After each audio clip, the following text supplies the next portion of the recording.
In this section, we're going to cover IP version 6.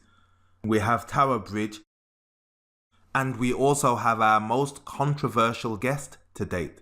So without further ado, take it away. It's a great pleasure for you to have me at the Router Coach offices. You should be very honored.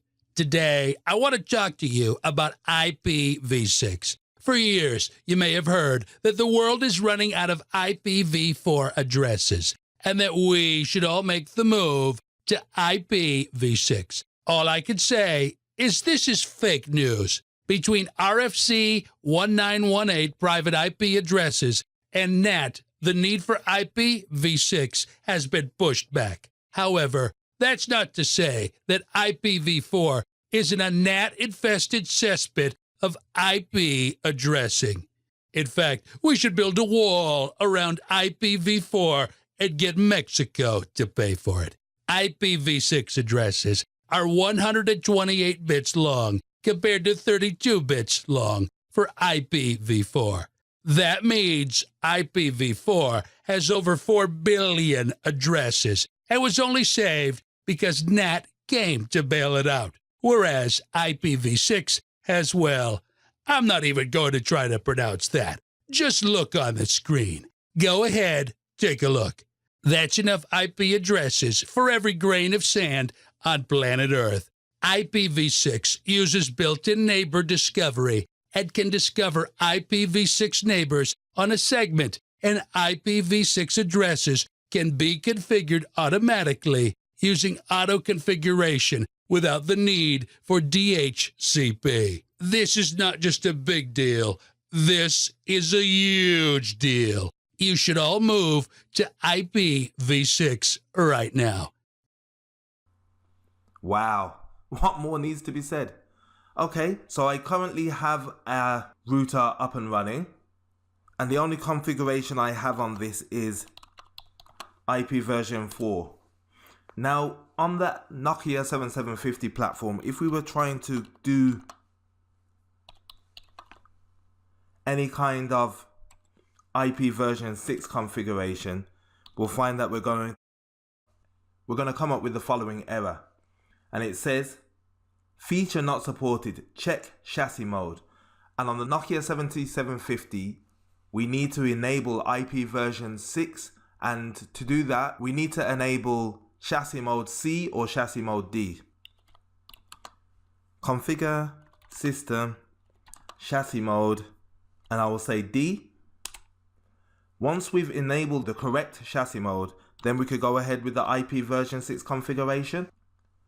When we're configuring IP version 6, we would say something like address 2001 1234 000 000 0016 4DFF FE135 CAE. We can see that an IP version 6 address is quite long.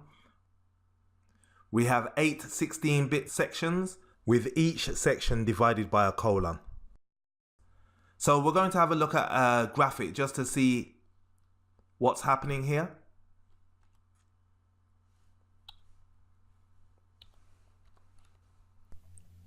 The primary difference between IP version 4 and IP version 6 addresses is the length.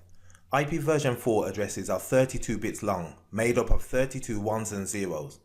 This means that if we were to write out an IP version 4 address, it would look something like this.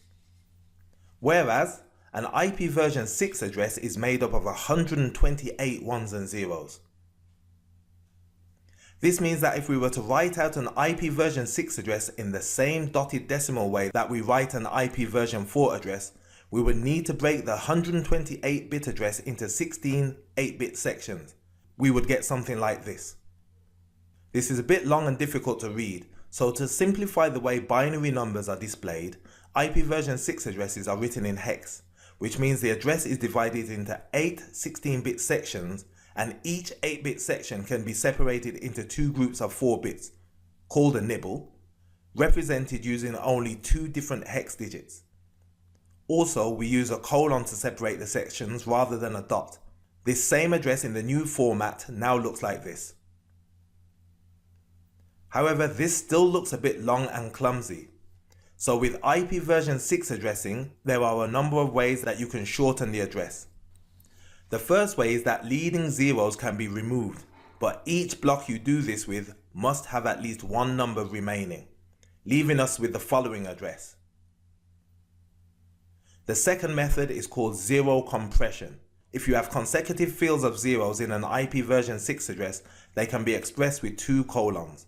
The key point to remember is that you can only do this once in an IPv6 address.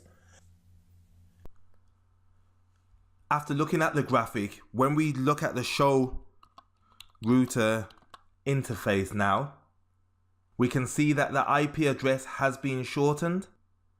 There is also another IP address displayed here. We can see that the IPv6 address has been shortened here, and there's also another address here, which is a link local address. So this was just a quick introduction to IPv6. Next, we're going to cover the link local address and how we get this link local address from the MAC address of the port. So I'll see you in the next video.